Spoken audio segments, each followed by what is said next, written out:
started, I am supposed to open this meeting by saying we are opening this meeting. We are having this meeting on Microsoft Teams virtually due to the COVID-19 pandemic.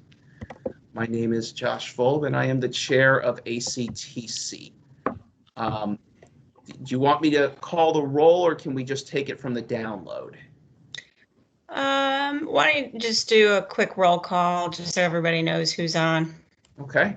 Does everyone need to say hi, or should I read it off from the list? How do we do this? Why don't you just read, go ahead and read off the list. I guess that's fine. Okay, so going down my list, Joshua Fulb, I am present, John Chadwick, Catherine Frum, then Kristen Halderman, Wei Wan, we have Milo, Mensager Burgess, David McBride. That is actually Jillian Burgess. Because of APS, I am logged in as my kid, and I can't Can't get out. Would your child like to? Maybe we could find a place for that, for additional student representation. I like the idea. So Dennis Leach, Nancy Van Doren, Dennis Leach, Elizabeth Kiker, who is also our vice chair, John Carden, Juan Gordon Sr., who will be assisting us later from Budget Advisory, Lauren Hassel, Payne Gromeyer, who doesn't have to be here but is anyway, Adam Rasmussen, and someone on the phone, last phone number 7428. Can you identify yourself?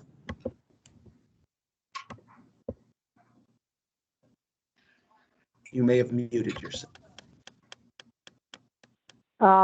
I don't know if it's me, but I'm Janet Valenzuela. Yes, perfect. Okay, hi. Okay. How are you? Okay. Very well. If I miss calling your name, can you flip your microphone on? Janet Valenzuela. Perfect.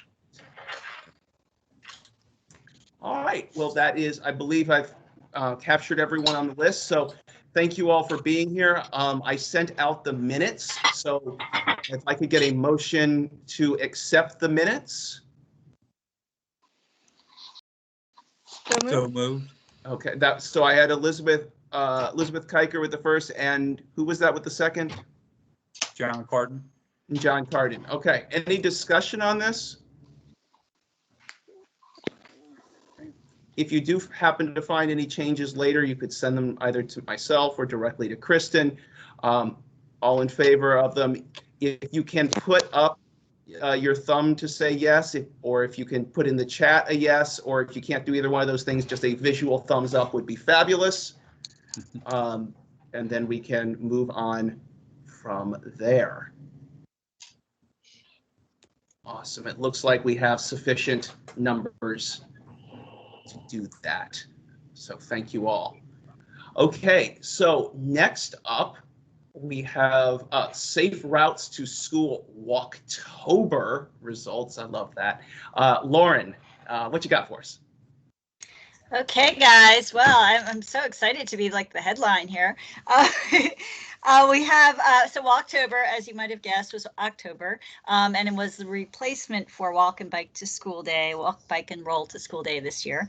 And basically we did daily tweets with different resources, activities, tips, and so on around getting out, walking, being safe, and we had weekly themes, including some materials we developed just for this purpose, like Walk the Block, to really kind of just get out every day, whether at first thing or lunchtime or whatever.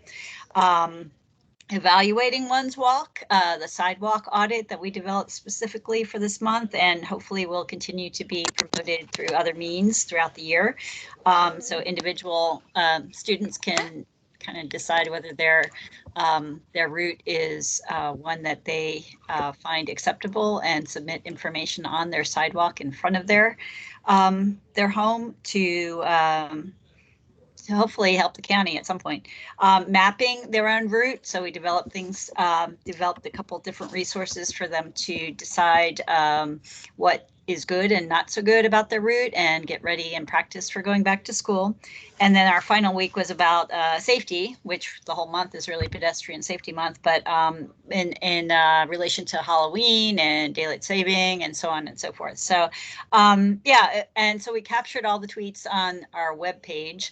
And I am about to, hopefully this week, it will go out. I have a peach jar flyer, which will go to all the schools that directs them to the resources that are available on our webpage, so that those who missed the tweets, which unfortunately are many, will know where to go for ways and means by which to encourage walking.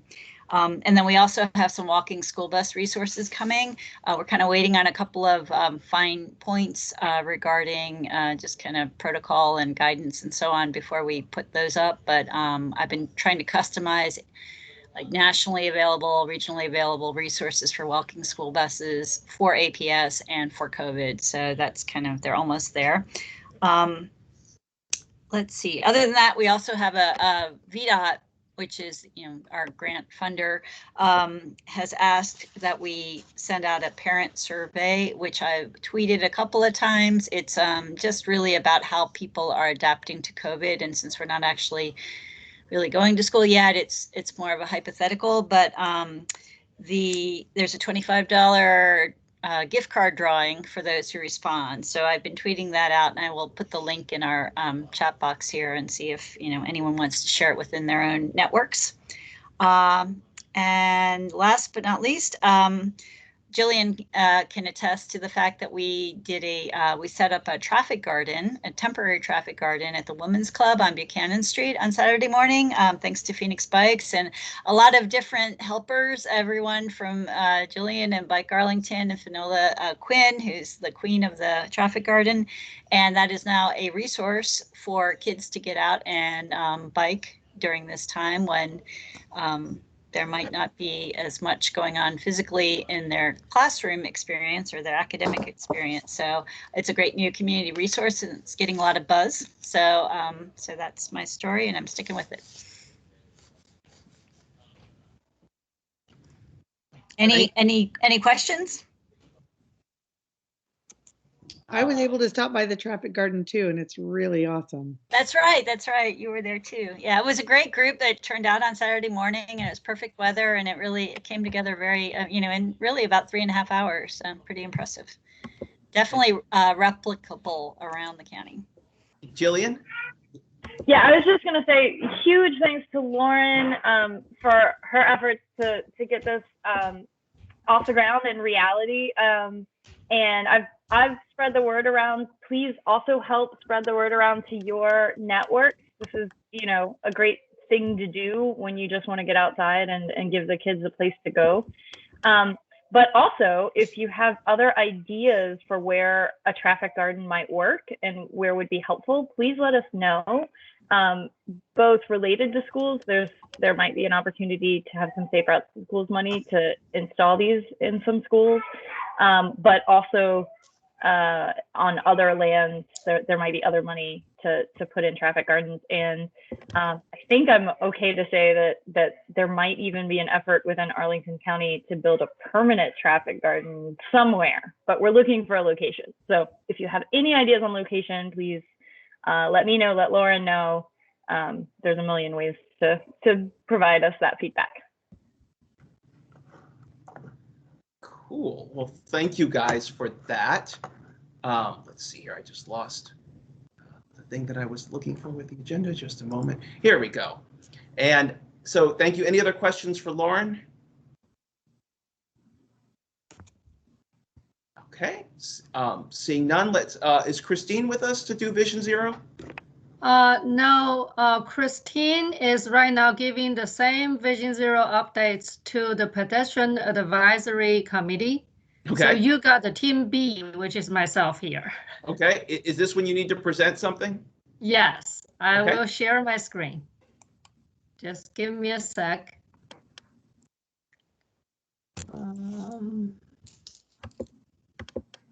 When I have multiple windows open, sometimes it's very hard to find. Okay, can you guys see the slide?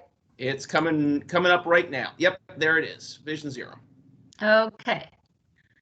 Well, thank you. Good evening, everyone. So I'm here honored to update you on the Vision Zero action planning process progress.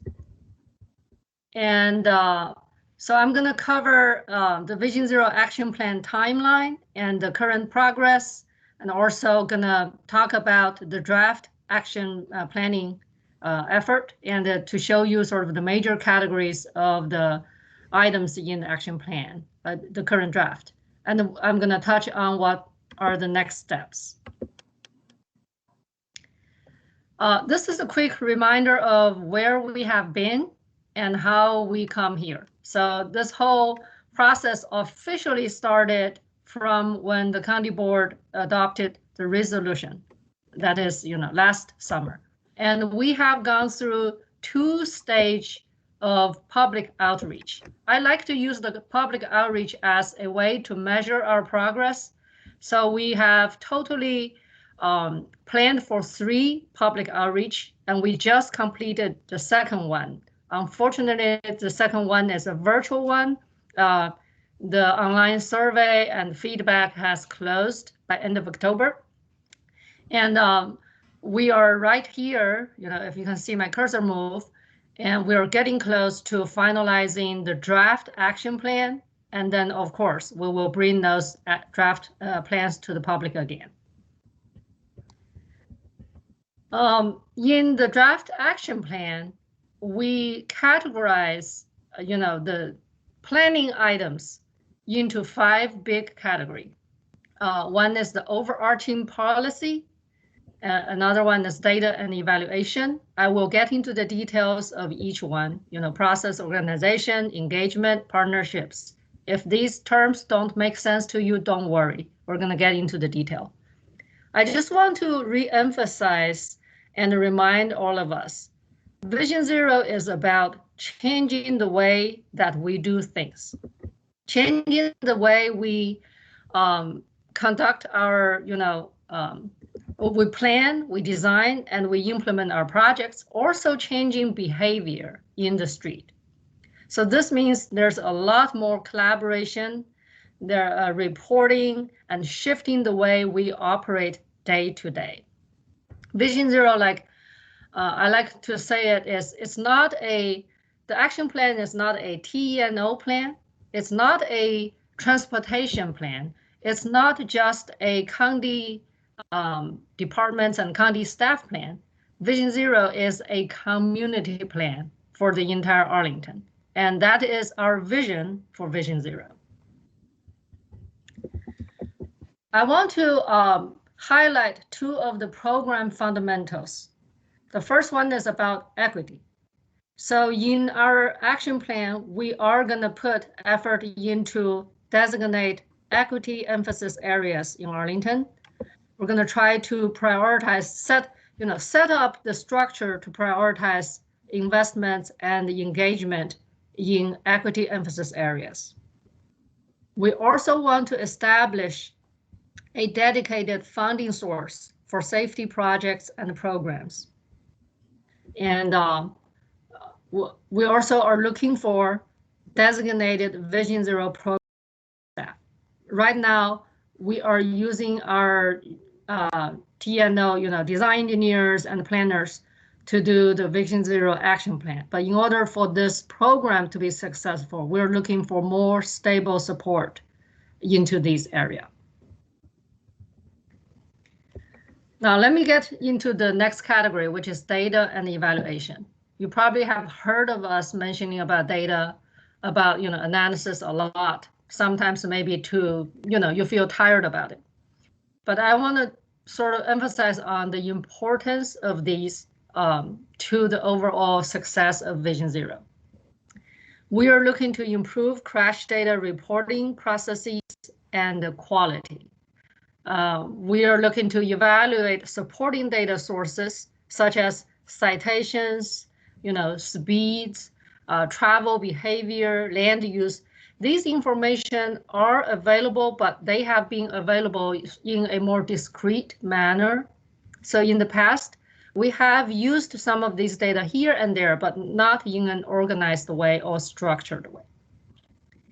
Crash analysis. We learn from what the field reality tells us. So what we're trying to do is, again, to better enhance our annual crash analysis to focus on severe crashes and systemic issues.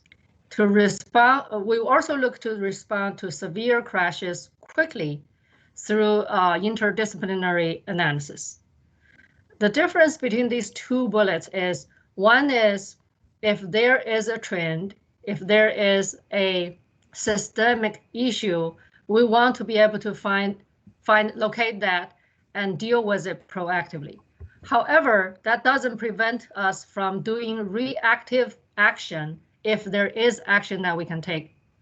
If there's a severe crash and we notice something that can be done immediately, we will seek that kind of option.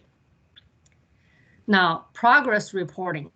So we are looking to report on progress annually through annual report, and we also want to have active sharing of this information with the public through our website and dashboard. We would like to host an annual community benchmark survey on transportation safety. We just did one in our phase 2 engagement where people went into the map and give us a lot of points. We're still sorting them.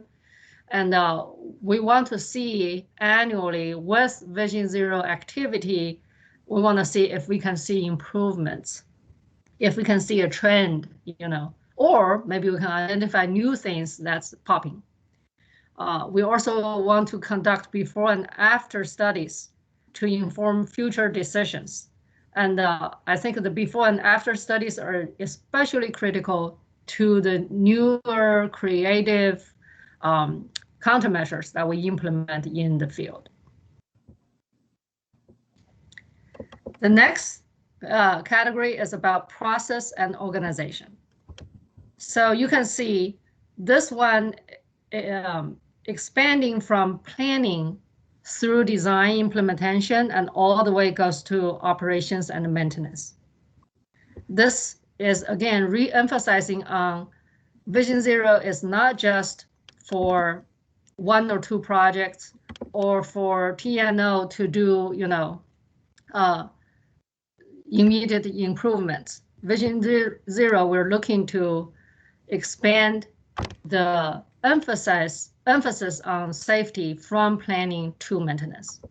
We are looking to update the master transportation plan to encompass all modes with safety as a cornerstone. We're looking to use safety and equity as project evaluation criteria. Enhance the safety of active construction areas through planning and monitoring. We're also looking to review speeds and speed limits holistically. Establish an engineering toolbox. Not just establish it, we also need to update it whenever there's newer creative tools becomes available. We're going to revisit some of the guidelines and the policies for tool deployment. And you might have heard of some of them, like in the past when we decide on do we install this device at this location, we have internal guidelines. But with Vision Zero, with more support and hopefully with more funding source, we may be able to expand the deployment of some of the tools. Now come to operations and maintenance. This has been an area that in the past, I think I will say the community turned to not think that far into that. We're looking to guide traffic enforcement activities with safety data. We're looking to enhance infrastructure inventories, integrate safety needs as criteria for maintenance procedures. I want to use an example to highlight on the operations and maintenance. When transportation install the bollards and using the bollards and the markings to implement tactical improvement, we probably, without reminder, we probably wouldn't think about then how are the street maintenance team going to maintain those? And the street maintenance team happen to be outside of transportation. They are in the operations division. They need special equipment to get into the smaller area that the ballers has created. They need to have more staff actually to manage those things, not just equipment. It make their work more complicated. The investment may be very much worth it, but they will need support to keep up with the maintenance demand that is increasing. Now let me move into the next category, that is engagement. Public involvement and also education and training. We want to ensure community engagement efforts consider populations of all abilities, ages, languages, incomes, races, ethnicities, and neighborhoods. We want to create a one-stop shop on the county website to report safety or maintenance issues. Actually, on this one right now, we have two, I will say, front door. One is the reported problem. The maintenance issues mostly go to that. Another one is the DES-TEO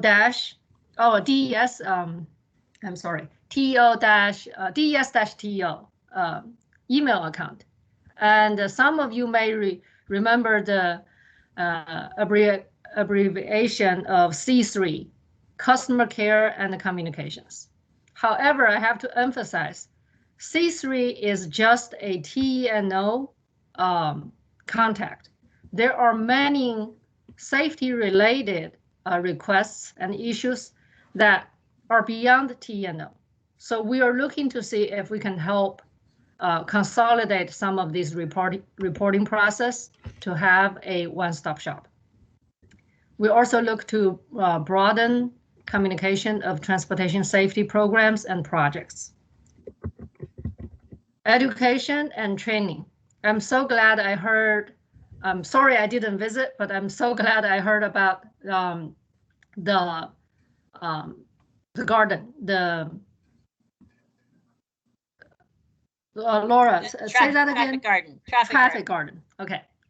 So this is a perfect example of what education, training, and community basically working together. We want to enhance community knowledge through targeted education efforts and programs, such as the traffic garden. We want to require county staff to participate in Vision Zero training. So this one is, I think TNO will start this one. When we onboard new hire, we want to give them a training lesson on Vision Zero so that they know from day one when they join the county force, they know safety is our top priority. Partnerships. I don't have to repeat on the complicated ownership mixture of county roads and VDOT roads. So the inter-agency collaboration and partnership is very, very important. So we want to streamline coordination with VDOT on safety issues and on state roads. We also want to partner with neighboring jurisdictions, agencies, and other organizations on cross-border issues. So that is for the inter-agency. Intra-agency, I already mentioned some of that. Vision Zero goes beyond just transportation. Vision Zero is trying to change mindset, trying to change the way we do business. So we will continue to collaborate across departments on transportation safety activities. We will integrate Vision Zero principles into other county planning updates. How do we do that? We have started the effort with the internal stakeholder group, which is part of the Vision Zero action plan group. We're going to using the relationship we built through this process, we're going to continue to reach out and make sure the effort, the Vision Zero effort, is being, I will say, recognized and carried out in anything that has to do with the right-of-way that may have an impact on transportation safety. Collaborators, well, such as the public school, such as the commissions, like tonight, Christine is at PAC. And Monday, I believe Dan Neighbors went to the BAC committee. So these are the collaborators we will continue to work with. We will ensure county contractors are committed to safety and equity. I've heard of, PAC and BAC, and I believe ACTC too, mention about how some of the construction zone may not be respecting the safety rules. They may not be putting the signs it should and occupying the sidewalk instead. So these are the things that we hope we can enhance and improve.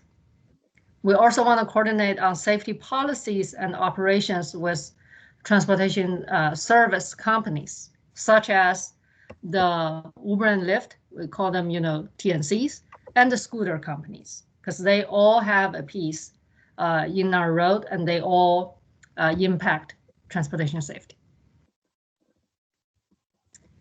So I just went through rather quickly the big categories of item in the draft Vision Zero action plan.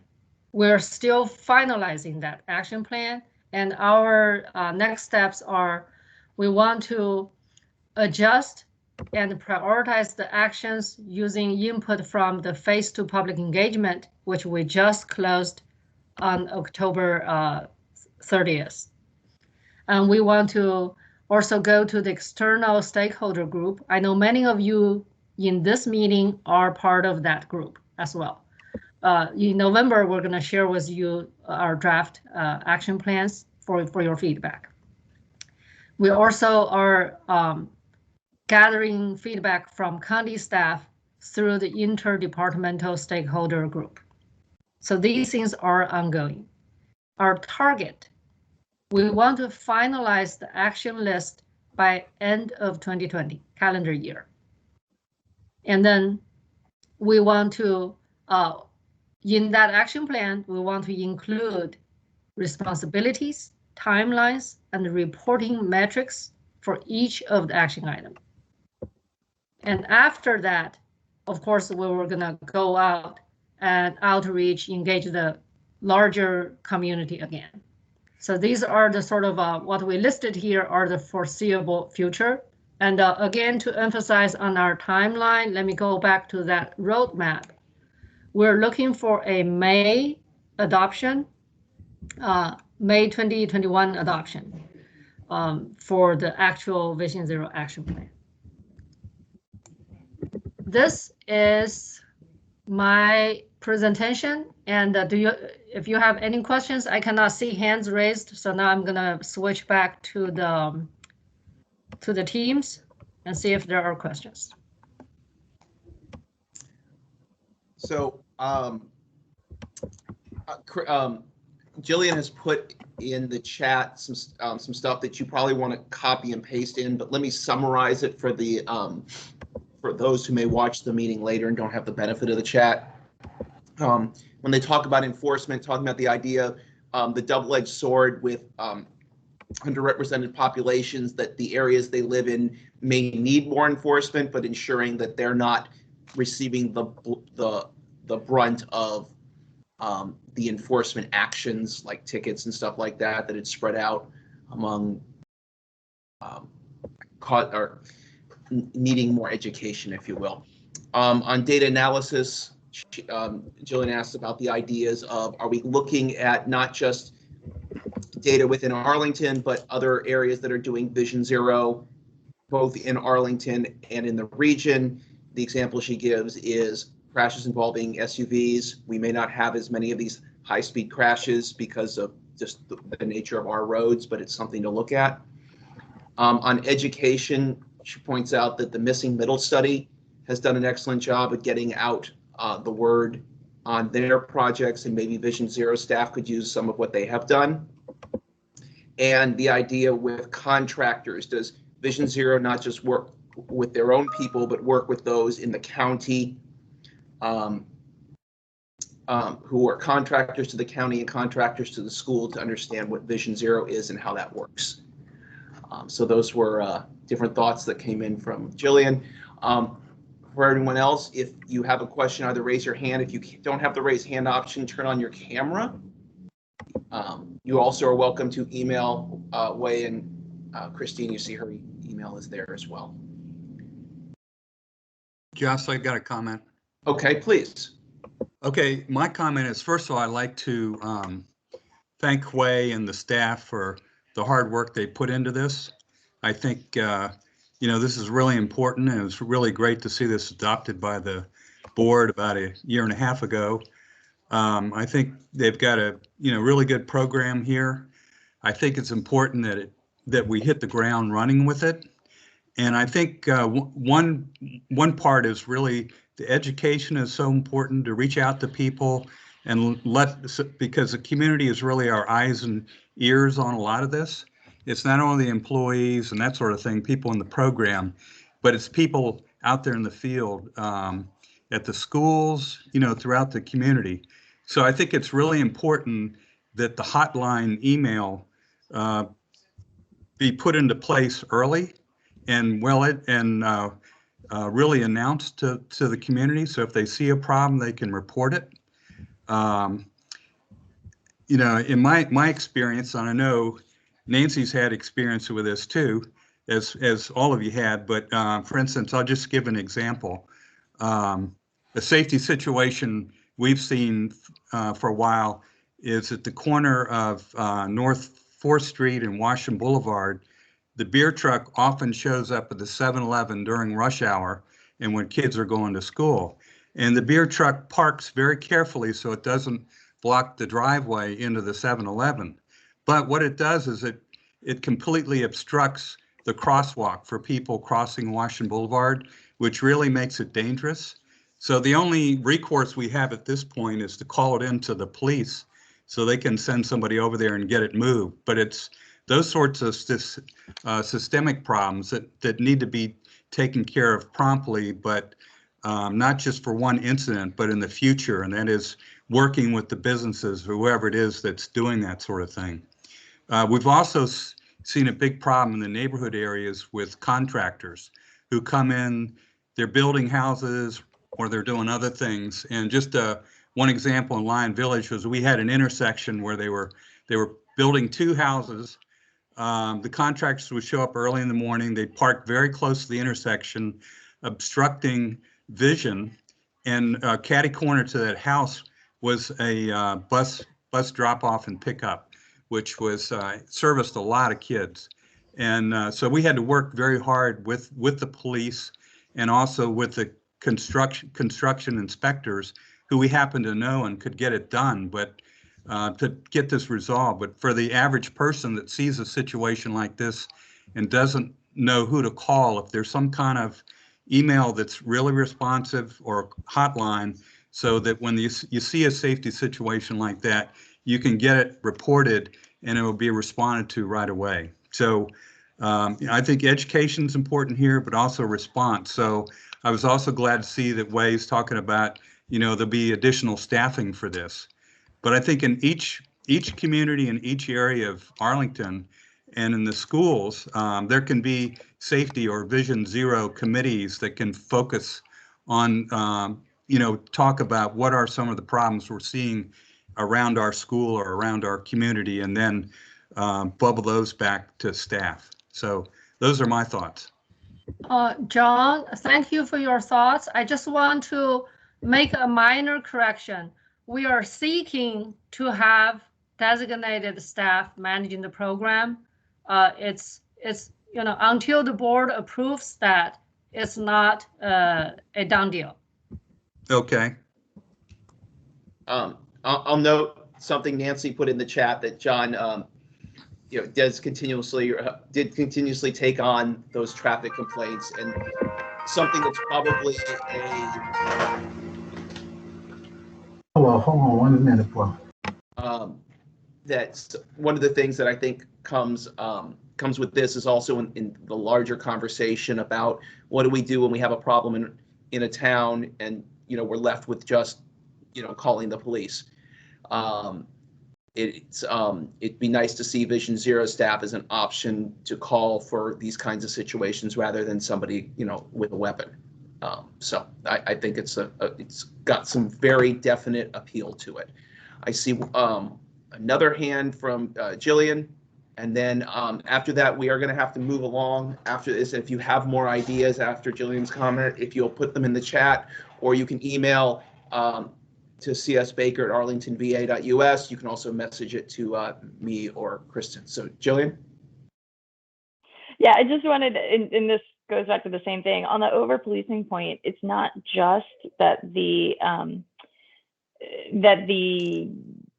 citations and whatnot might go to minority communities or vulnerable populations, but also that just having police in those communities leads to a lot of issues and a lot of concern. So this is one of those intersectionalities that we just need to be aware of. I don't think there's an easy answer to it, but it's something that I hope that the Vision Zero team is thinking of and keeping front of mind as we work through the enforcement aspect of this.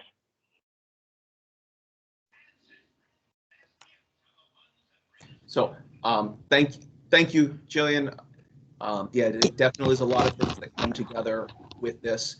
So I'm going to have to move us along here because I want to, looking at the back end of this, and want to ensure that we finish on time. So, Wei, are you also doing the Carlin Springs safety update?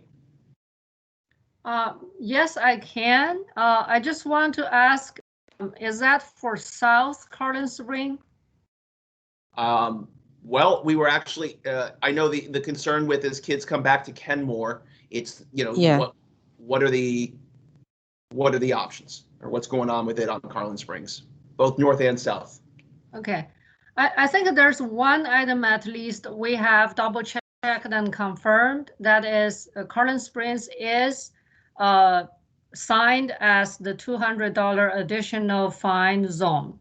That implementation has been completed somewhere in April, I believe.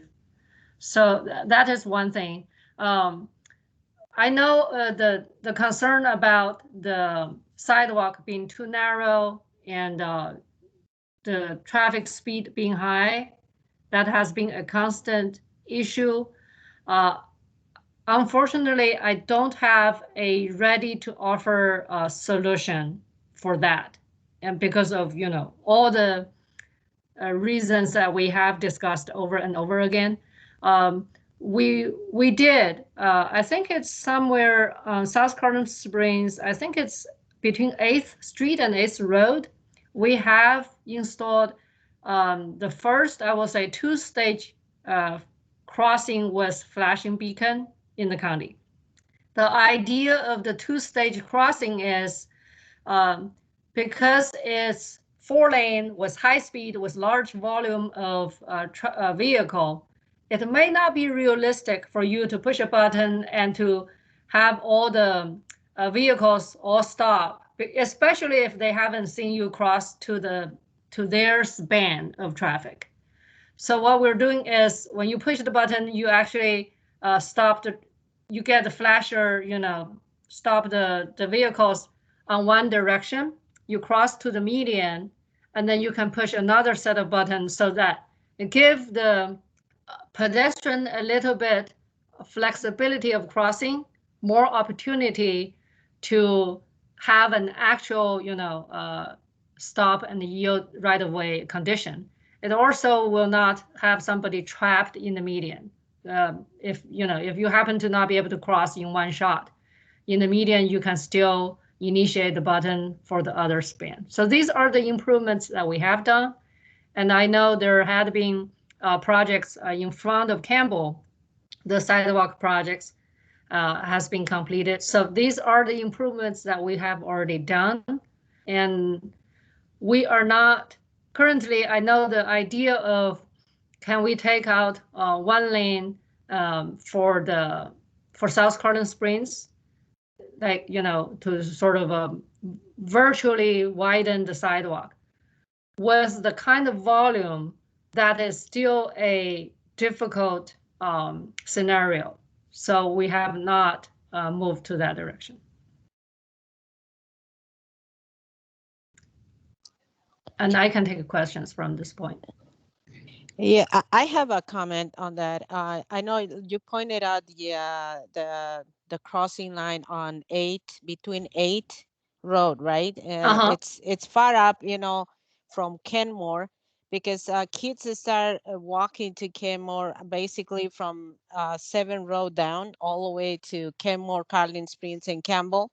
And then I was worried initially to put one of those in front of the hospital for the kids to cross the street to where they going to Kenmore or Carlin Springs. And I haven't seen that improvement yet. And the sidewalks, I know it's hard to do the improvements because there is no space. But what else that we can do it? How long we're going to wait on this? It's been almost more than 2 years that we're doing this, and there is not a lot of improvements.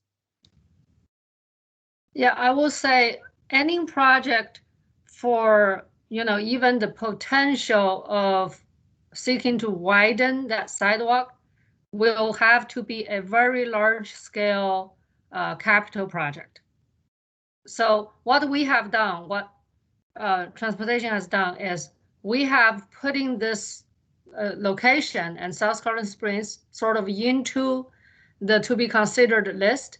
And I cannot speak for the transportation planning and the capital program bureau, but they will seek opportunity and funding source to see, if a project becomes, sort of feasible in terms of funding and get it into the capital program.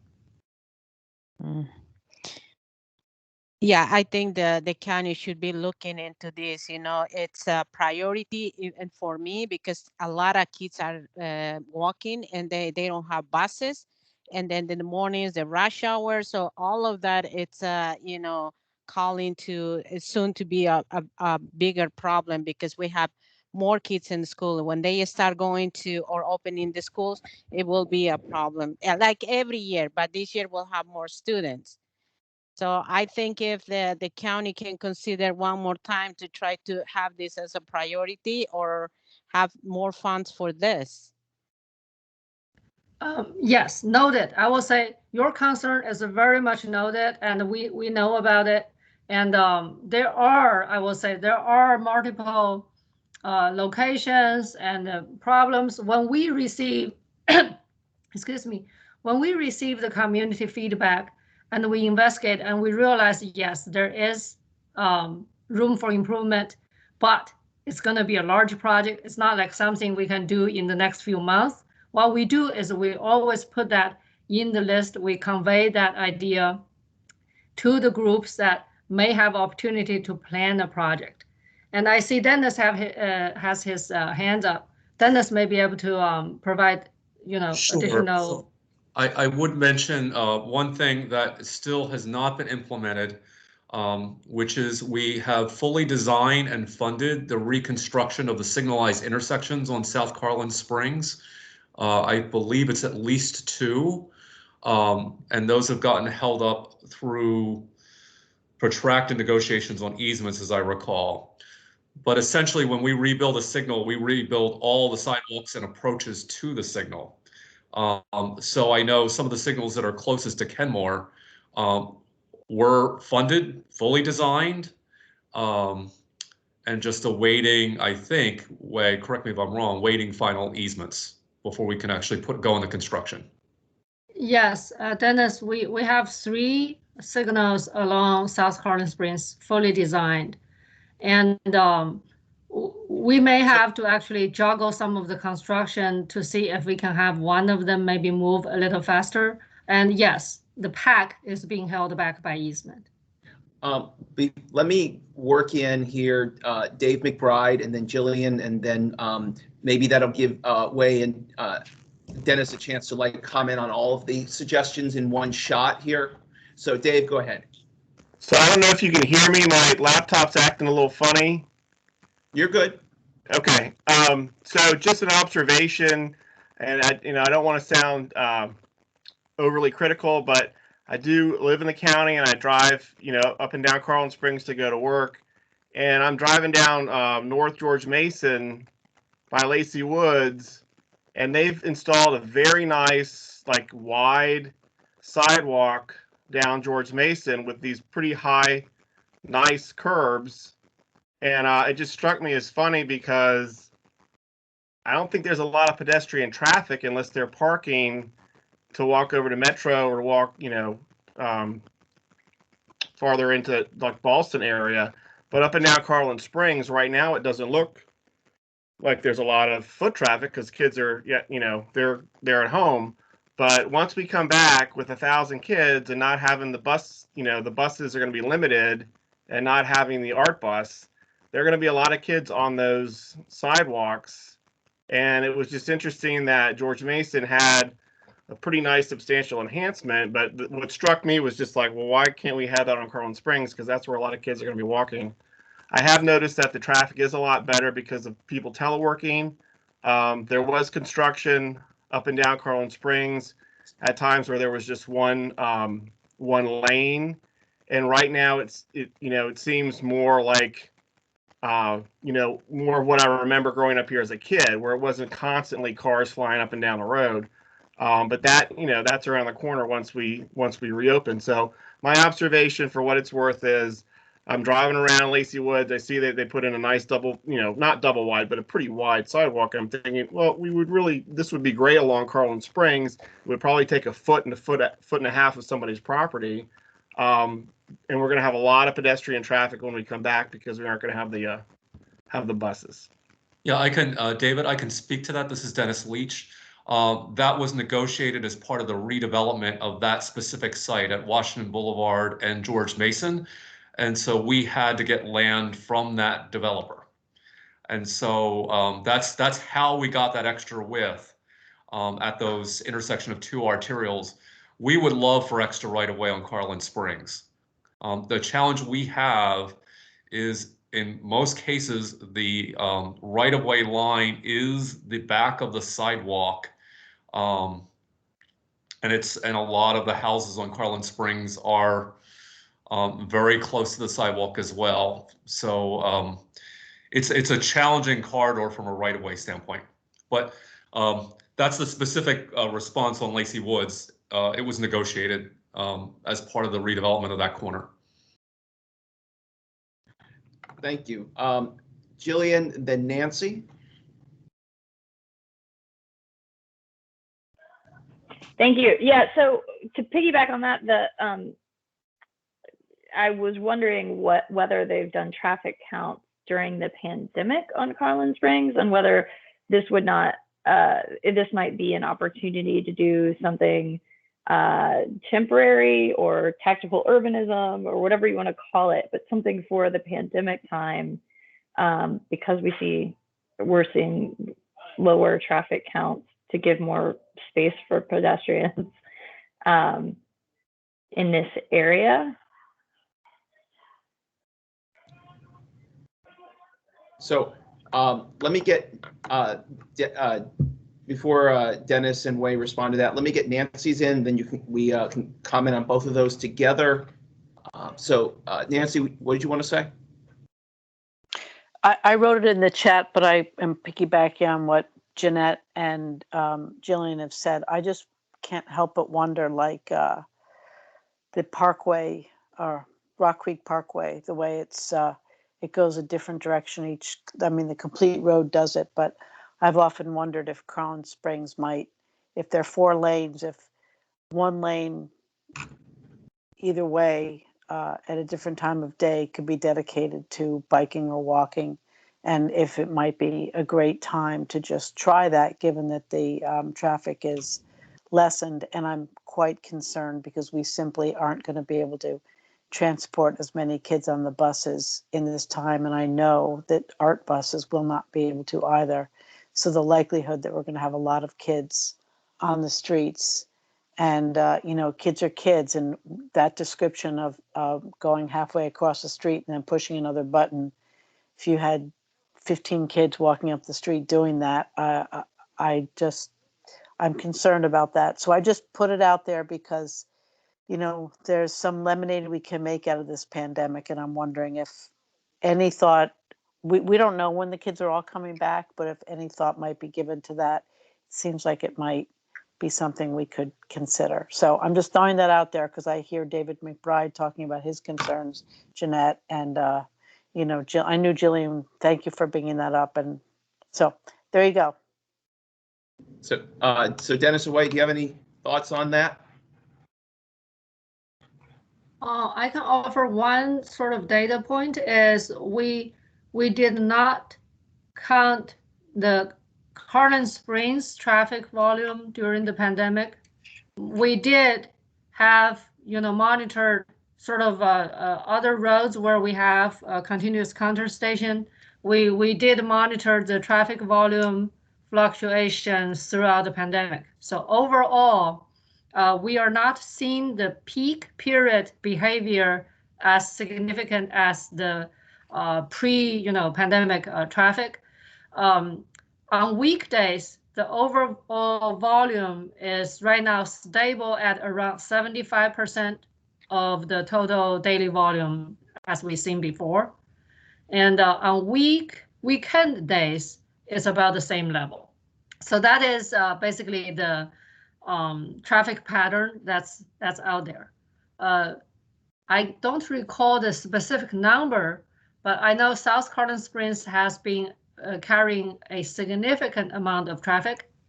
We certainly can go back and look to see around 70-75% what that volume is, and can 2-lane actually carry that. I will say another important thing is we do have to consider these arterial corridors that has shared, many other use, like, it's transit route. It is a big connection north and south for people who still need to travel or still need to drive to their work. But we can go back and check, see what the current volume will be, and see if there's additional room for adjustment. Yeah, but I think the volume is because not everybody's working, at their places. They are working from home.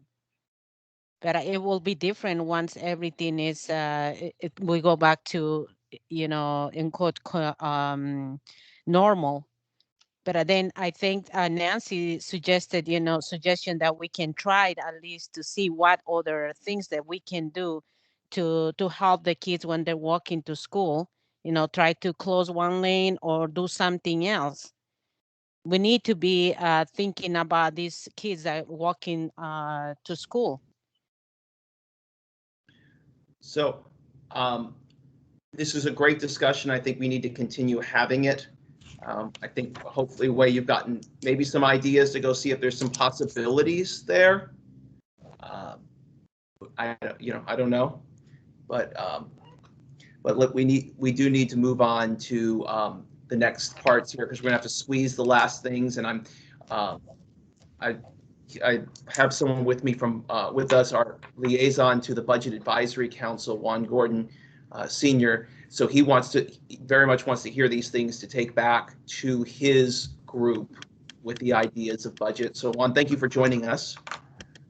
First of all, I want to say good evening. Thank you very much, Josh, for allowing me to participate in the ACTC meeting tonight. First, I want to commend this committee for their never-ending commitment to excellence in the area of transportation. And just to briefly state why I'm here with you tonight, and is because of Leslie Peterson, the Assistant Superintendent for Finance and Management. She asked the members of the BAC committee if they would go out and engage the other APS committees to gather some insight on their specific committee, how we can go about trying to alleviate our upcoming deficit for FY22. Currently, we have a projected deficit somewhere between 19 and 26 million, with the anticipation that this will be decreased by $7 million due to some cost savings due to the pandemic. I think the pandemic has been a catalyst for a lot of discussion around APS, and the need still continues for high quality safety for staff and for the students that are within APS, but we must have the foresight to now kind of tackle the battle of how are we going to deal with this deficit. And then looking at it from the Transportation Committee, I just want to engage you all into maybe proposing some ideas around transportation. I know there are some dire needs on the table for improvements, but all around APS has to find ways to address this upcoming deficit, or we will have a collage of chaos all at once, and we don't want to face that for the 2022 deficit. Even though it's projected at the end of 2021, it will be forthcoming for next year. So we figured this is the time now to engage everyone in that discussion and gather some ideas so that everybody can participate in trying to cut this deficit. So Josh? Thank you very much for that introduction. So you all received the presentation, and at the risk of reading something to you that you have received, I'm going to cut to the important parts for the sake of this organization, or for this committee. So the first slide you see here is what our deficit range is for the school year we are currently in. And this is something interesting, that we are between 19 and 26 million short in the current school year, based on all of the money we have received from all the different sources that we know about at the time. The worst part is what comes next year is the fiscal outlook of somewhere in the 60s to $70 million range, that if we are not receiving any additional funding from other sources, and that's why it says TBD, we are looking at a colossal problem coming the next school year. And I know that, I do, in my other work, I do work with compensation, and often we've all heard the situation where it starts with this massive budget gap that shrinks itself down. And while that is possible that this number will get smaller, the fact is we're looking at a deficit right now for this year and having to go for next year. So we have some discussion that we're going to have. I'm going to spend about 10 minutes on this so I can catch up a little bit on the other things. But I want our ideas that we might have for savings or other suggestions to be from a transportation lens.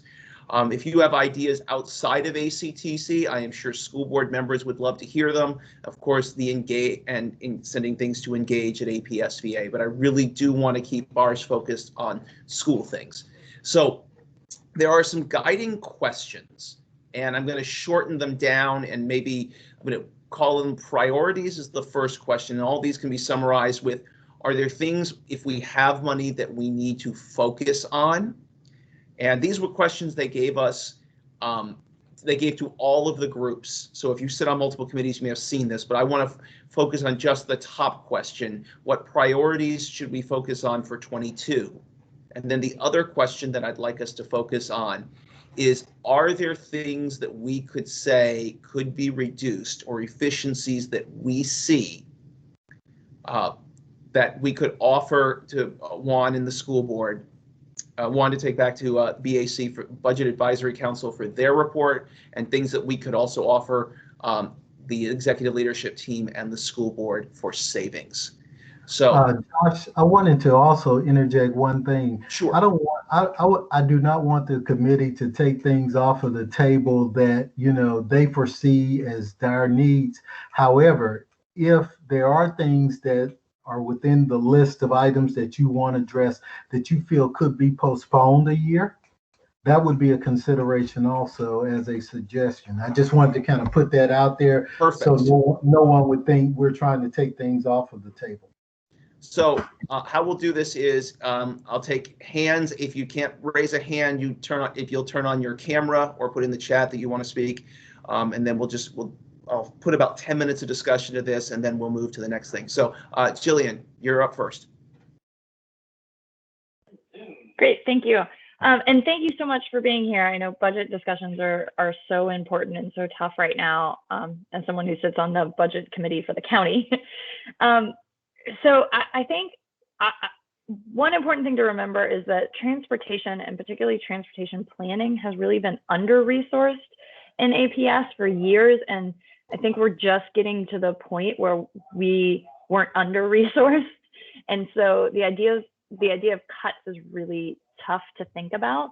I think if when we're talking about priorities, the investment in planning, I think, pays off because we, as we've heard, as we've discussed here, some of the school bus routes had been just inefficient from a transportation perspective. And because we have planners now, and because we think we've invested in software and we've invested in these things, we're being able to use school buses more efficiently, which saves the money in the long term.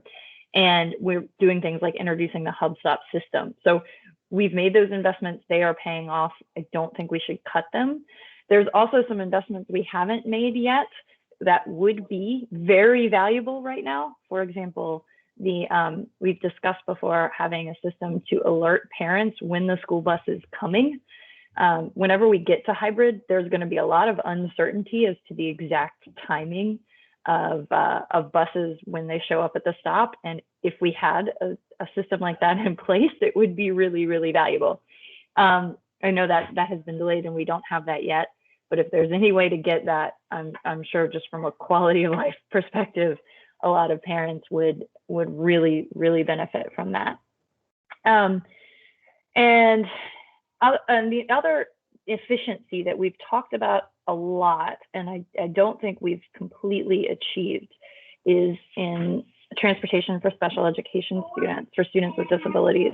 The SEPTA, the Special Education PTA, has been in to talk to us before about the possibility of mainstreaming more special ed students on general ed buses. And one thing that was brought to my attention is, with the pandemic transportation, if we're going to have an aide on the bus to be able to take temperatures, does that allow, some special ed students who normally would get special transportation or SPED transportation to be on gen ed buses? I don't know the answer to that question, but there does seem to be, going forward, some efficiencies that we could gain. I'm not sure if we can do it quick enough for the next budget cycle, but that would be where I would look for efficiencies. Thank you very much, Jillian. And while I look to see if there's other hands, something I'll throw in that we've discussed, because to touch on that Jillian's talked about hub stops. Hub stops do save money because they help us get more efficiency out of bus routes.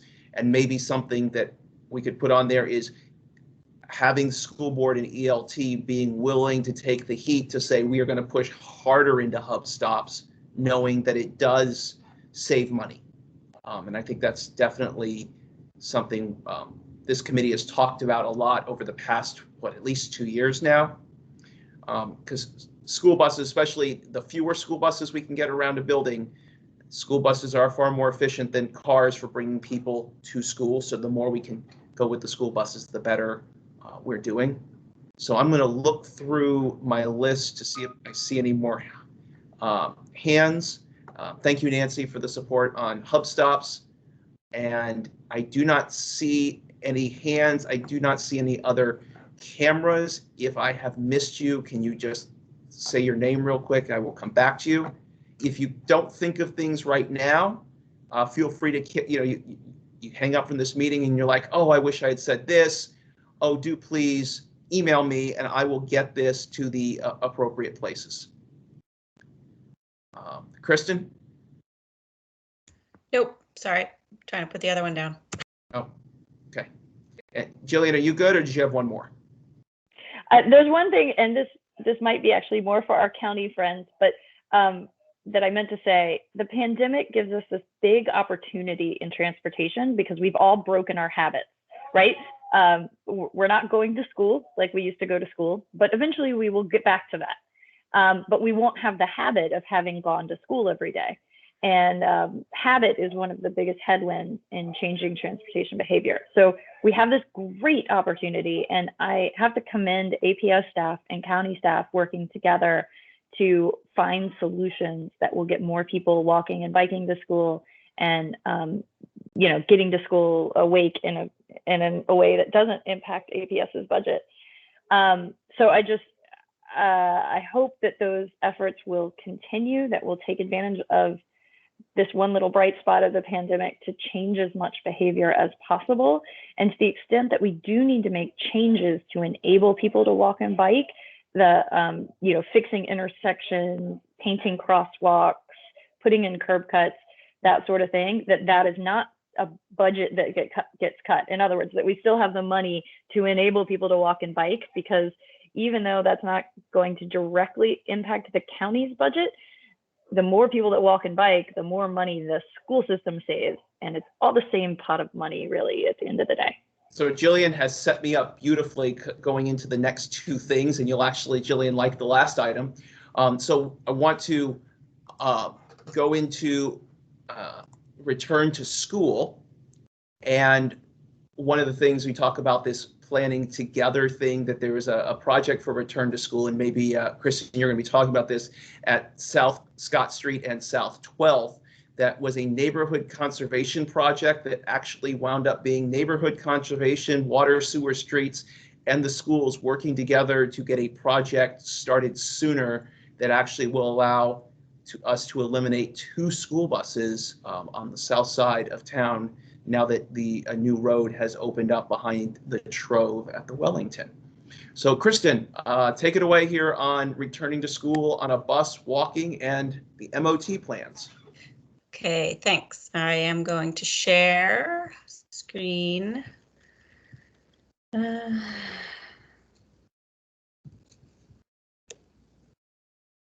right. Give me a second.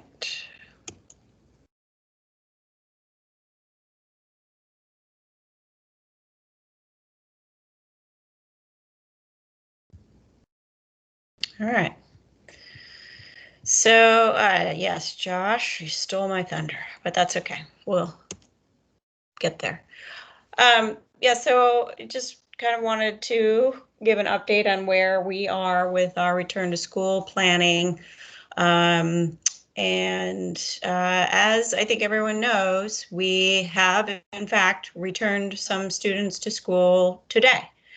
So our level 1 students started back. I think there were about 230 students at last count who were attending about 28 or so schools, 150 or so using specialized transportation. And I'm saying about and or so because the numbers have kind of fluctuated. We've had, some parents at the last minute who are were not so comfortable sending their students, so they decided not to. And then a couple students who we added into transportation who hadn't been in transportation. So, but this is, I think these numbers are pretty close to what they are. No big issues today in terms of service delivery, which is good. We did have 2 schools that actually were not able to start today for two separate reasons. I think one was a gas leak. That was at Swanson, and the other was at Schreiber. They weren't quite ready yet. So, at any rate, we are underway with back to school. Now for level 2, I think everyone also is aware that we now have projected level 2 return date or time frame of January. So actually, we get a little bit more time for planning to refine what we're doing. We did learn some lessons from our level 1 transportation, and we will take those forward. A few more things that we need to iron out before we try and bring back a much larger group of students. Especially on the bus. We will continue to have our consultant team dynamic ideas help us in this situation. They are going to do some actual routing for us. They will be going beyond just scenario planning. They've got some capabilities that our current routing software is not, doesn't really have, namely, assigning only 11 students to a stop and then coming back for them. So they're much better at looping. We do have the updated survey data in hand, and I've started to look at it. These are just a summary of some of the statistics we have. Of our 13,000 or so elementary students, about a little more than half decided that they would like to return to school, and about 2,400 of those will use APS transportation. And that's a combination of those who said they want to use it, and then those who are eligible. So we still have about 500 families who haven't responded, and so we are going to be conducting follow-up calls to determine their transportation need. Because one of the things that we've realized is that we really need to know who's going to ride the bus in order to make these 11 students per bus work and try and drive those numbers of buses that we need down. We have to be able to we have to know who's going to be on the bus. Most of you know that on a typical school year, we're transporting probably about 65 to 67% of those who are eligible. So that's a lot of empty seats. And under these conditions, we really need to be able to use every single seat. On the walk and bike access working group side of things, I did have a chance to go speak to the CCPTA and update all the PTA liaisons, specifically regarding our expanded walk zones and the materials that we're making available and resources we'll have available to help families navigate the sites. We have created the navigation maps, and they are now posted on the APS transportation page in the section where we have school year 2021 expanded walk zones. I've got two needing final edits and hope to finish those off this week and get them up there. As Josh mentioned, we have some supportive infrastructure projects that are underway. The Hoffman-Boston intersection, 12th and Scott, is a longer-term neighborhood conservation project. But because we were starting to talk about it in the context of Hoffman-Boston's expanded walk zone, and because of the joint effort that we have underway with county staff, we were able to get our water, sewer, streets, and traffic engineering and operations folks to take a look at it and come up with sort of a temporary improvement. It's not the full-blown project, but it's actually, in my opinion, still pretty substantial. Curb bump outs, crossings. So a lot of good work. It's great. Yeah. Have you looked at it yet? Oh yeah, I've driven past it a couple times. Absolutely. Okay. Yep. So we got some good pictures.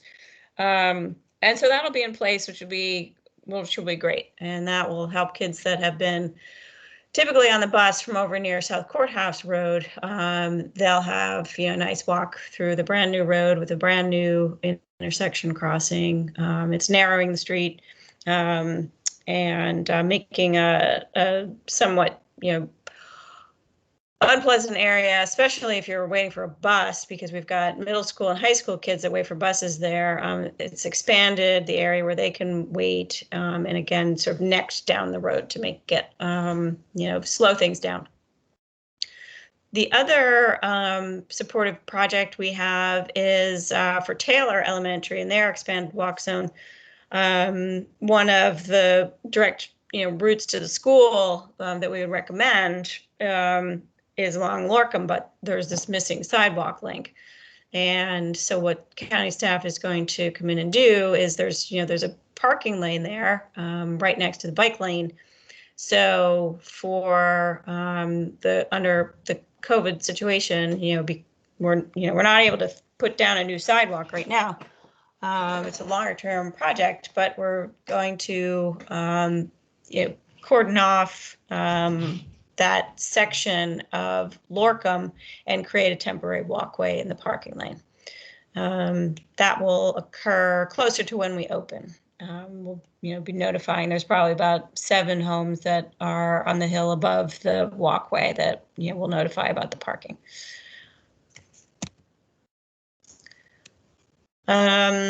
Continuing on, we do continue to work with county police on crossing guard deployment and on the plan for when we do get back. ACPD will conduct counts when we have a full level 2 return, just to understand how busy some of these intersections are. We're still sort of resource poor when it comes to our crossing guards. We don't have enough of them. So, we have asked to have crossing guards or other police staff available for those major crossings for the expanded walk zones. In the meantime, we have a lot of crossing guards that are near schools. So the counts are going to help us determine whether or not we can redeploy some of the guards at lower use locations.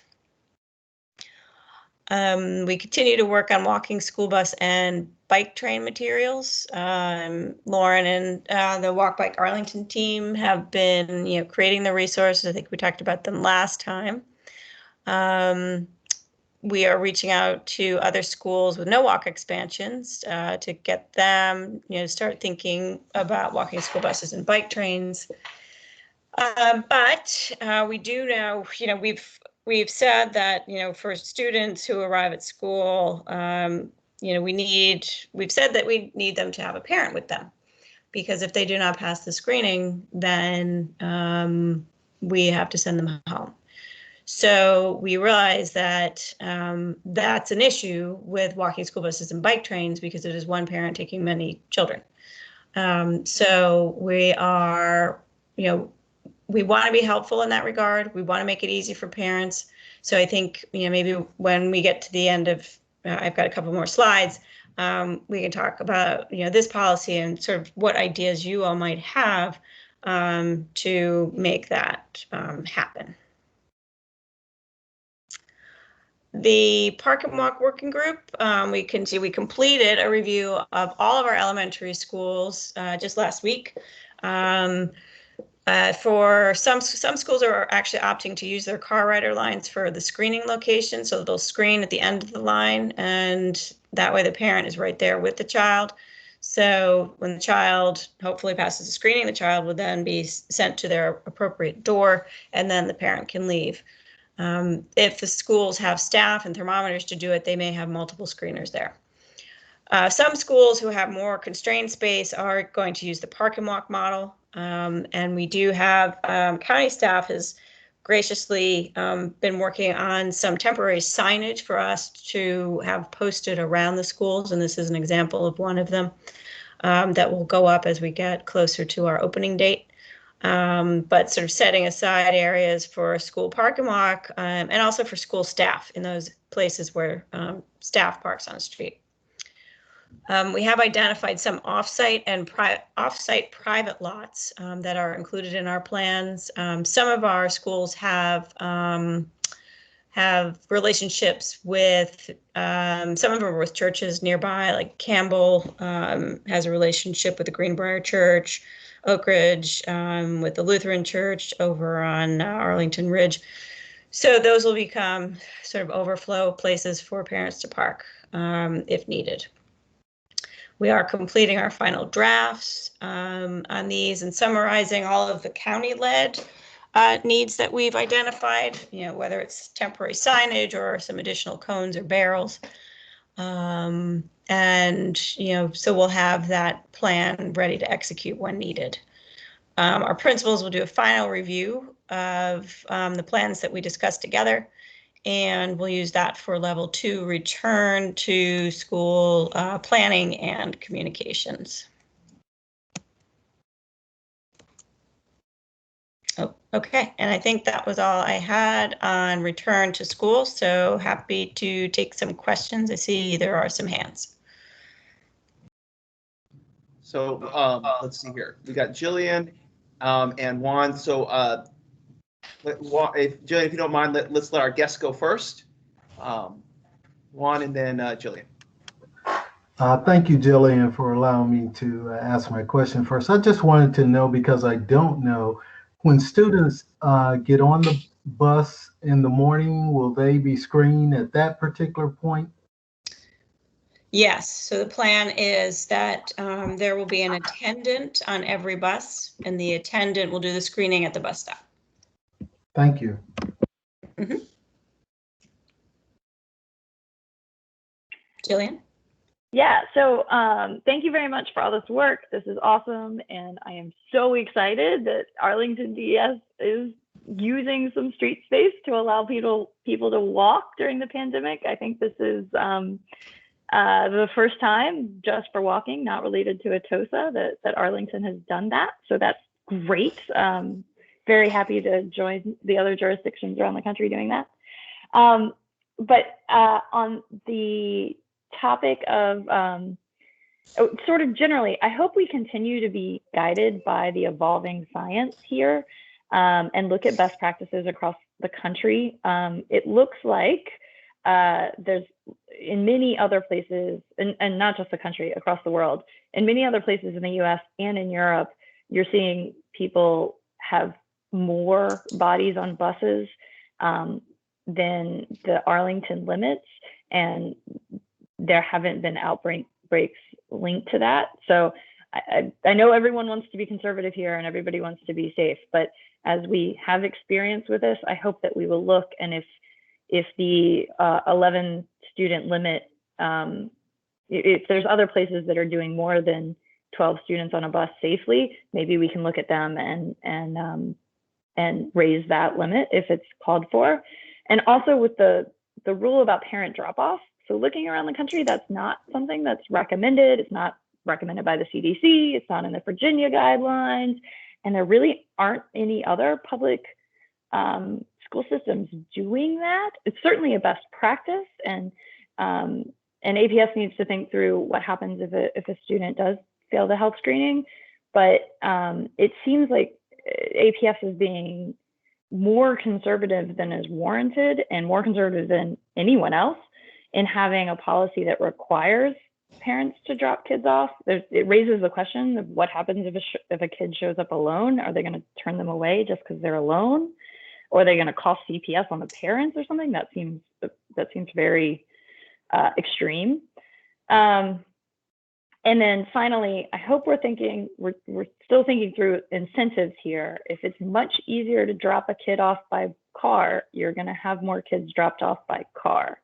So when we're thinking through the drop-off lanes, if the drop-off point is really close to the door and it ends up being just faster to drop a kid off by car versus walking and biking, then parents are going to jump in the car.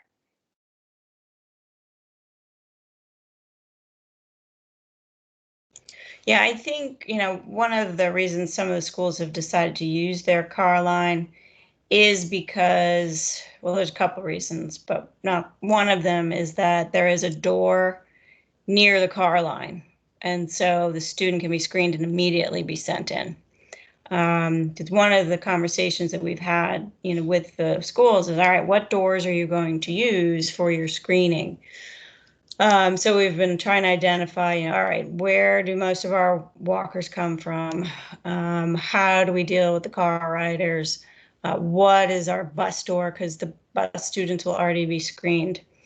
So I think from a student management standpoint, and the desire for especially parents who bring students by car to be available if the student fails the screening. I mean, I have to say it's less concerning for students who walk to school if they came alone and didn't pass the screening and their parents, gave permission for them to go back home.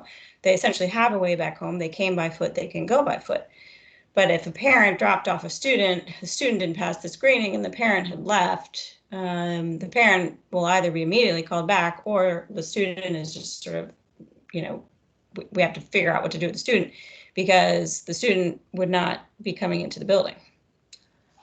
So that's just some of the thinking behind how we're trying to manage these lines, and also, the policy on the parent or guardian escort.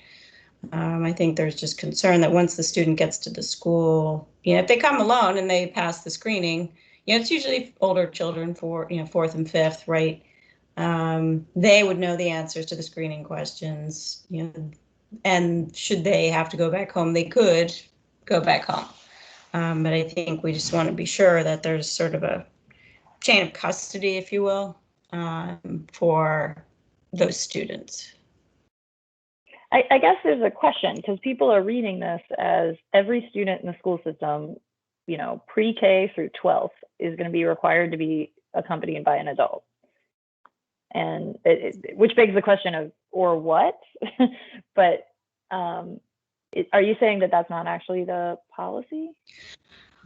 I think right now we are working on that policy, because we do realize that there are different circumstances and different conditions that will make it, that aren't going to make it as cut and dry as it seems to be.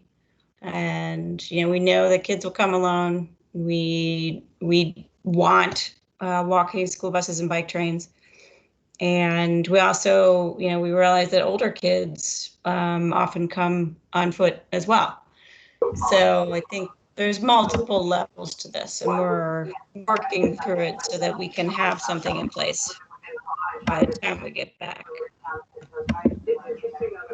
So I think I'll summarize this with the idea that maybe that part needs to get flushed out a little bit more. And fortunately, you have some time to work on that piece.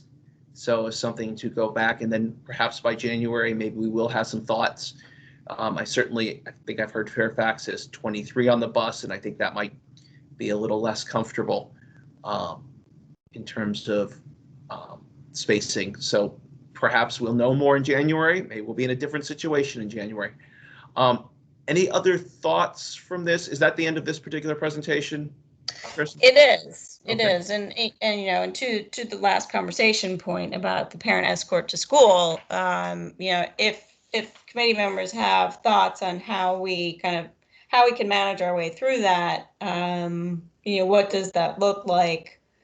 Thinking, along the lines of, chain of custody, I guess, if you will. Is it permission slips? Is it a waiver? How do we ensure that, a student who arrives alone or with another adult that's not their family member, that the student has, their parent knows that they may very well return back home? Well, hopefully we have some answers. Fortunately, at 100,000 cases today, doesn't look like this is going down anytime soon. So, unfortunately, the playbook on this wasn't written for us. So, if there are no other, I don't see any more hands. I see no more. I have one suggestion, if I Okay. can. Yeah. Sure. I appreciate what you're doing, Christine, but as always our most vulnerable community has issue with communication and engagement because they don't have the appropriate tools. And I think any information or whatever that you want to do to communicate with them should be short and clear, because they can fill it out forms online.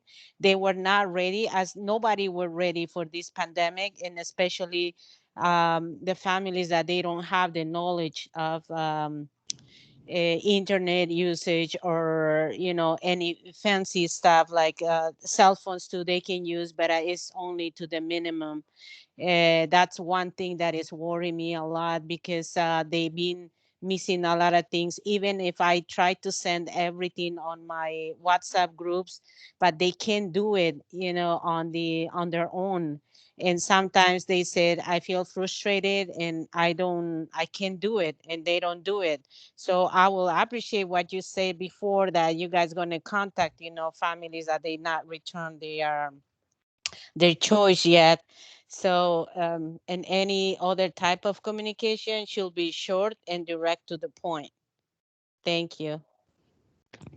Thank you for that. Thanks, Jonathan. And any ideas that you have to help reach into these communities, just send me an email and we can work through that. I know we used to get together with the moms group. I'm guessing they're not getting together right now. So how do we replicate that under these conditions? Yeah, as a matter of fact, tomorrow we'll have the meeting. We are having meetings at Washington Liberty, and we starting tomorrow at Kenmore. So we're going to talk a little bit of transportation, maybe Mr. Mark, a little bit of that.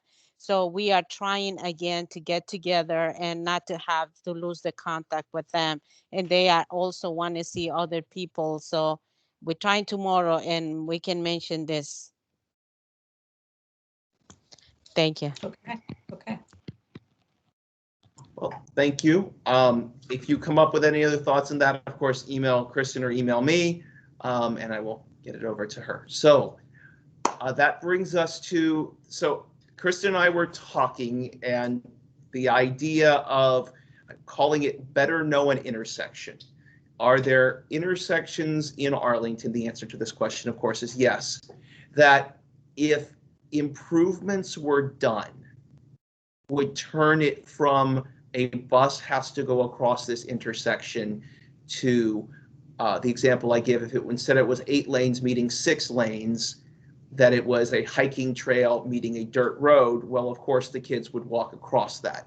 And so what I asked Kristen to do was, could we better know an intersection and pick one per meeting and maybe talk about ideas? Because now that we have all the players from the schools and the school system and community members in one room talking about transportation, if we don't have to buy a $100,000 bus that the county would have to give us an allocation for, maybe that $100,000 could go into some improvement somewhere that would last much longer than the bus and the staff member that would have to be hired to drive that bus. So Kristen, what did you find for us? Well, I started with the list of intersections that we have identified for our expanded walk zones. So some of these are pretty big. Some of them not so big, not so bad. But still over larger roads. So I just kind of started with this list. I mean, obviously there'll be plenty of others. I had a question when I was at the Key PTA. One of the parents said, well, our hub stop is across Quincy. Do you have a crossing guard for Quincy? And I said, no, we don't. So this, not only is it, is there an impact to our walk zones, but also with some of our hub stops. Because they are central, they do, they're not all going to be accessible within a neighborhood, because it's, in many cases, there are several neighborhoods coming together. So, but this is the list of places or intersections that are included in our expanded walk zones. I will say that our team working on the expanded walk zones took a deep dive into Lee Highway and Sycamore, and it is a challenging intersection, to say the least. There's a state road involved, there's a slip lane, it's a transit route, so I just added a couple notes here and there. Walter Reed and Glebe, same kind of thing, state road, slip lane. We all know Wilson and George Mason, that's a big one. But Wilson and Veach, or in this case, Wilson and Adams, which is where we put the crossing support for Key, because there's no guard there. That area has recently been redone. And I guess maybe perception wise, there's, there's still a lot going on, at Wilson and Beach. George Mason and South Columbus, maybe less so. At a little quieter, I think, than some of the others, but still 2 lanes. I think that's 2 lanes, George Mason. We've got Kirkwood for Science Focus. There's, the back stairs, and there's a crossing there, but it's a 30-mile-an-hour road, and there is no traffic control device anywhere from Lee Highway down to Washington Boulevard. So, there's, some higher speed traffic on that road. Let's see, Lorcam and Military, which is where we'll do the crossing for some of the Taylor students. We had originally been looking at, what goes on at Nellie Custis and Military. Right now, definitely not a pleasant intersection where you want to cross. Now, that said, the county has a project there. I think right now it's going to be in Dennis, or Way. You can jump in and correct me if I'm wrong, but I think we're looking at a temporary traffic circle over there at Nellie Custis. Is that right? Roundabout. Roundabout, okay. So some work going on there already, but at any rate, we moved our crossing down to Lorcam and Military. Glebe and Williamsburg up near Jamestown, and Glebe again, State Road. North Harrison and Little Falls Road at Discovery. North Harrison does not have a signal. Columbia Pike and Wakefield for Barcroft. There is a signal there, but of course, Columbia Pike is Columbia Pike. And then the last one is Pershing and Fillmore, which would be, which helps Long Branch, would help their walk zone expand. So, yeah, there are a lot of big roads that surround our schools, and I more or less, came to that conclusion back in 2018 when we started looking at all of our walk zones to see how many we could, reasonably expand. And, the thing that struck me really was that a lot of them are hemmed in by some big roads. So, Josh, that's kind of a summary of what I've got right now. So we can pick a couple, pick one, take a look, do a deep dive, whatever you like. What would be, and then I'll take Jillian's question in a minute, if you had one you thought would be a great one to start with, what would your thought be?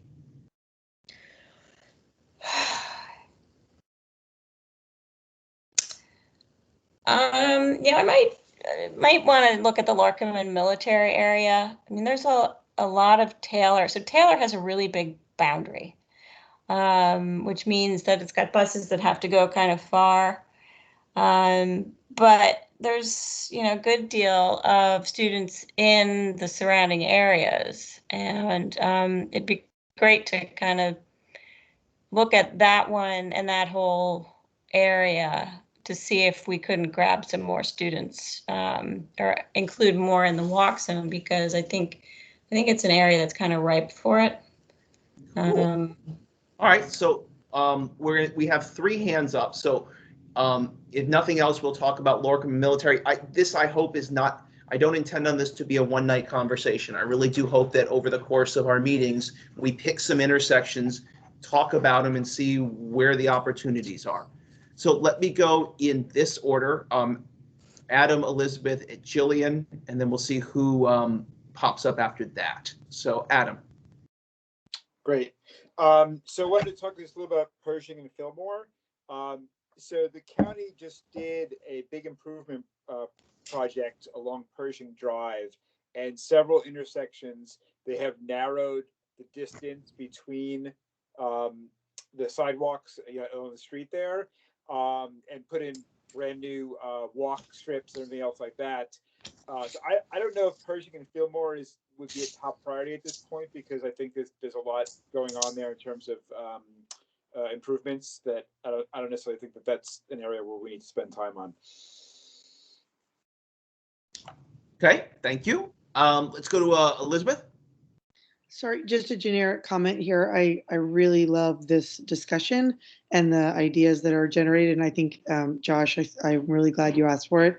And the idea of picking 2 or 3 intersections and then really making a difference is something I think this committee would be really well placed to encourage and to make happen. And then other than that, I'm not as good with all the streets, so I don't want to weigh in, but I'm just really excited to be doing this work. Well, and Elizabeth, as our vice chair of this, I offer this to you after my time is done. So Exactly. We're just going to build on it. By the time you're done in 20 years, all of these will be handled, and I'll have a whole new list. My wife is over in the corner and heard this, and she just looked at me and went, no. So Jillian, and then John. Thank you. I also wanted to say I love this. I think this will be great. And some of these intersections reminded me of one great thing to come out of the pandemic, which is the turning off of the beg buttons, the buttons that you have to push to get a pedestrian signal. As someone who walks with little kids, sometimes they're very eager to push the button, and sometimes they can't be bothered at all to think about the button. And I think when we think about kids traveling around our city, things like having to push a button to be able to get a signal is probably, that's one more step. That's one thing that makes it harder for them. So turning off the big buttons has been great. And I hope that that's something, as a general comment, because I know we have our friends from DES here, I hope that's something that can stay after the pandemic, at least during certain times in certain areas. Thank you. Cool, thank you. John? Yeah, my comment is, I like this table here. One piece of information that would be useful in this table would be the approximate number of students that pass through these intersections, because they give us a better feel for where we can sort of get the biggest bang for our buck. Oh, or potential, you mean like potential students that who could benefit, we could expand through the walk zone with. Exactly. Yes, great idea. Kristen, is this something that's even possible? It is something that is even done. Oh, I had to do that for this exercise. So, yeah, I can fill that in. So I have a comment from Nancy. Says there will be a bike and walk lane on Carlin Springs by then. Josh and Elizabeth. Oh, okay, I see. She's referring to after the 20 years that we are that we're on this committee. So thank you for that vote of confidence, Nancy, to my 2 years and then Elizabeth's 20 years following. Anyone else got some thoughts on this before we'll take a few minutes and talk about that one intersection? I could even bring it up on Google Maps if we wanted to, once we decide one, and I could share that intersection while we talk about it. So yeah, why don't you do that? Which one? So which one did, I'm sorry, my mind just went blank on me. Which one did we decide we're going to do? We're going to look at Lorcum and Military. Okay. Well, I will find that for you real quick. I will say another one that I like that I think is maybe easier than the others is going to be Kirkwood. Okay. We like a challenge, right? Mm-hmm. Something like that. So if you will, if you can drop the, if you can drop your share, and I will add in my share on this. Okay. For some reason, is this coming up with the map? Yep. Okay, good. We're showing something different. Okay. So here is, and I could take it as just a map, but maybe I'll show it like this and then we'll come in a little closer on it. So this is Lorcum and Military. And let me get rid of this. I mean, I could drop in on Street View if we wanted to. You tell me what's useful, and then let's talk about like what are some, so how many lanes are we talking about in each direction here? We might need Street View, unless So, Way. I know this area very well. Okay. it's one lane in each direction and a left turn lane at each of the four sides. The this intersection is probably ripe for the painted, curb extension things that we saw in Carlin Springs, particularly the northeast corner. The other issue with this intersection is it seems to be uphill. It's like the crest of a hill. So however you're coming towards this, you come uphill, which means it's very hard to see cars coming from any of the three other directions. So because they are all coming up a hill. I'm thinking about 23rd and Arlington Ridge, and I'm also thinking about 7th and H in DC.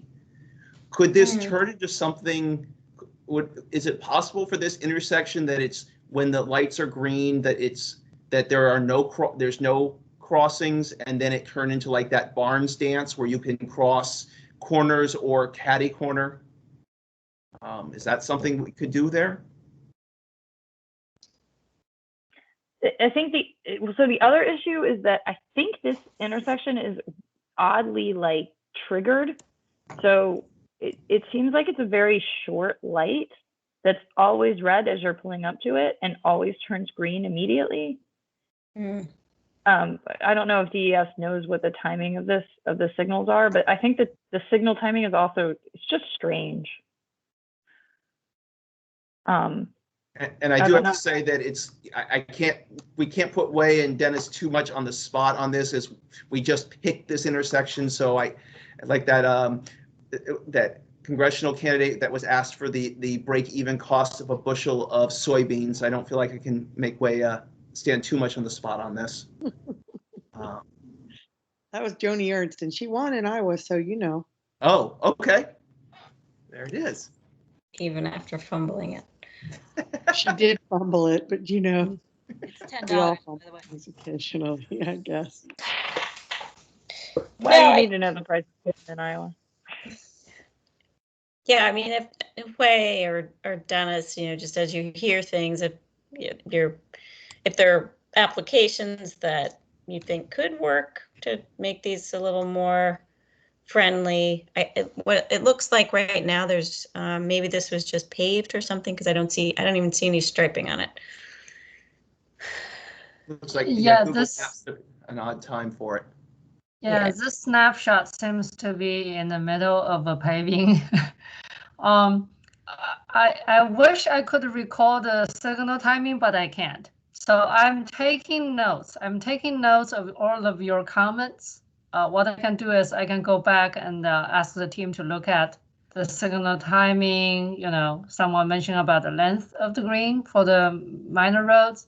So we can look into that.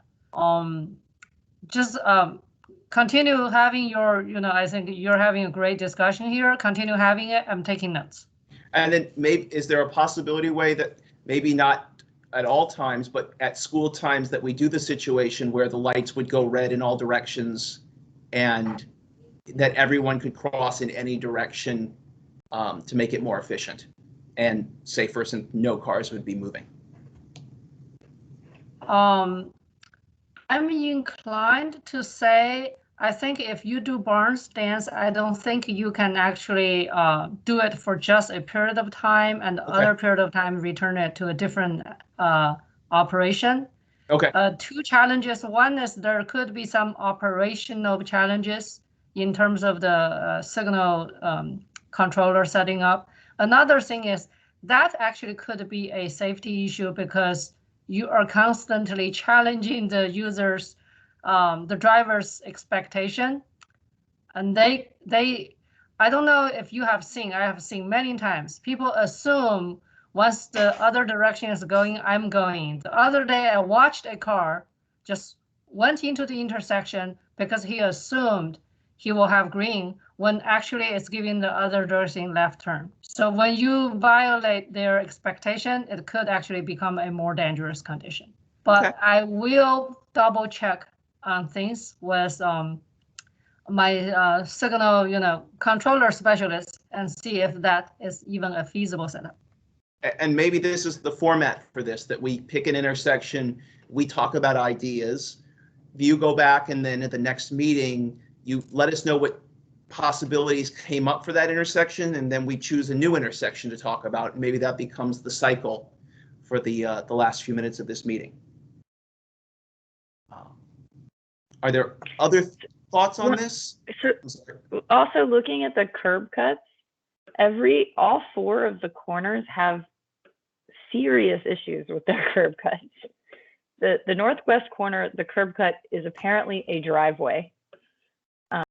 I confess, I bike through this intersection a lot. I don't walk through it a lot. So for the curb cuts, I'm going off the street view, but it's a driveway on the northwest corner. The northeast corner and the southeast corner both have that condition where the curb cut doesn't point east, or, it doesn't have you cross one of the streets. It points you square into the middle of the intersection. And so if you're walking, that's not that big of a deal. But as soon as you have a stroller or a bike or anything in wheels where you need to go in a straight line, you have to go into the middle of the intersection and sort of turn to cross the street, which is a problem. And then the southwest corner of the intersection, I guess to stay on Lorcum, you're supposed to go into the pork chop and then turn south along Military, and then there's another crossing there, and then you're supposed to turn right so you're along Lorcum again. Yeah, looking there on the pork chop, like if you wanted to go in a straight line, you can tell right there the sidewalk doesn't go in a straight line from the direction we're facing. You have to turn left. You have to cross the street, turn left, cross another street, and then walk further. I imagine kids don't even do that. They just walk around the pole. But maybe closing the slip lane and creating an actual sidewalk there would be an improvement. So I have one more thing I have to do in a minute here. So are there any other thoughts on this intersection? If anyone wants to put up a hand or turn on their camera. Kristen? Yeah, I was just thinking, between now and the next couple of weeks, if people get a chance to kind of go out and look at this intersection and see it from the pedestrian standpoint, I'm guessing it's probably been striped since this photo was taken.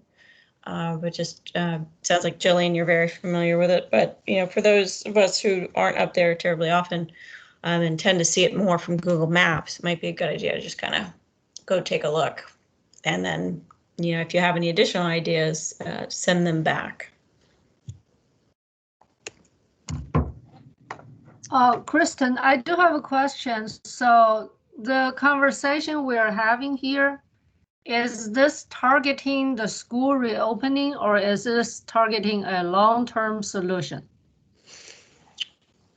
These are probably longer-term solutions, just because, what if we did happen to, come across some ideas that could be implemented quickly? I see.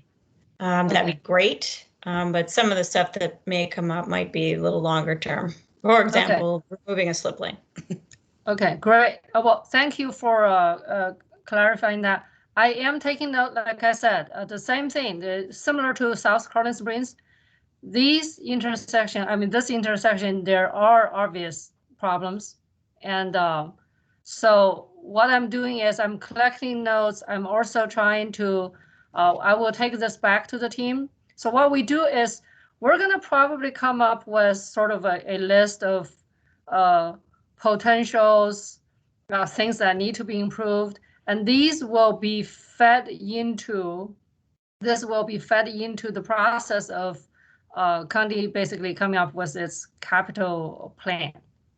And it's going to be a long-term work, but I think recognizing the problem and collecting feedback and information is definitely the right beginning. Yeah, definitely. And, if we can then eliminate a bus or more, so that'll be cool to attach some numbers to these lists. So thank you all. This is not the end of this discussion, but the beginning of a long discussion. So I am going to end my share because Kristen, you have one more thing. Yeah. So Josh, maybe by end of your term and in the long term of Elizabeth, we can get it resolved. Sure. There you go.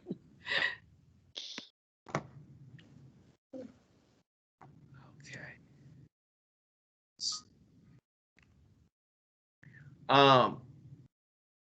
So, and Payne was asking about the idea, are we erring on the side of more safety improvements to intersections, increase? So I think, yeah, the idea is like, what could we do to make a larger walk zone? The idea being, what could we do to then make it more walkable in the larger sense, I think is the goal here, but we'll take anything that makes the walking easier. So something was pointed out to me, and so I have to thank Nancy Van Doren for being our transportation champion here. As Nancy ends this particular part of her journey, I am sure she is not going off into the sunset. We will see you in many other capacities. I hear we're looking for people with openings, if you want to join as a community member, we could look into that. But Nancy, thank you very much. Did you want to say anything to us? Because I think this is your last time with us. Thank you very much, Josh. It is, and I've been really relishing being in this meeting and listening to everybody, and just so proud of this committee and the work, the collaboration way, and Dennis and Josh and you guys, this is all just working. And I remember when we envisioned this, the whole idea was to have it be very staff focused with the community advising, so that the staff could really get solid input to make the kind of progress we need.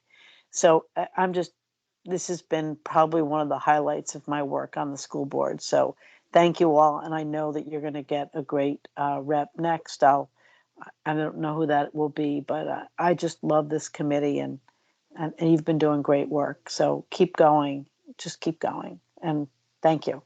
Well, thank you. And get everyone to throw on their cameras and their sound and make some noise for Nancy. Thank you. Yay. I'm going to miss you. I'll miss these meetings. You're always welcome to join. You can be board liaison emeritus. Okay. We've already got our student rep emeritus. I'll go work on Crown Springs. I'll walk up and down it every day until I get Dennis and Way to come play with me. Do it.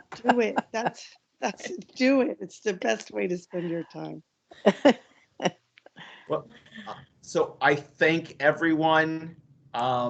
January 6th is our next meeting.